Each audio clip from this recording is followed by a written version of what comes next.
And what's interesting about this, and just to be clear, institutions, we're talking about pension funds, endowments, sovereign wealth funds, possibly insurance companies, etc. Massive funds that aggregate enormous amounts of capital.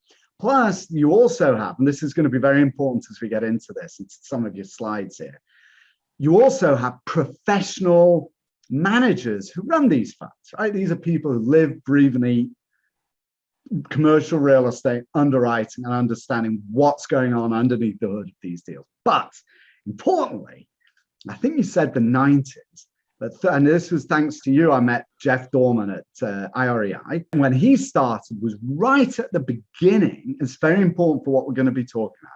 Right at the very beginning of the era that institutions started looking at real estate, correct? Mm-hmm. It was just give us a quick snapshot, ever so brief, because it's very important for what we're going to talk about later.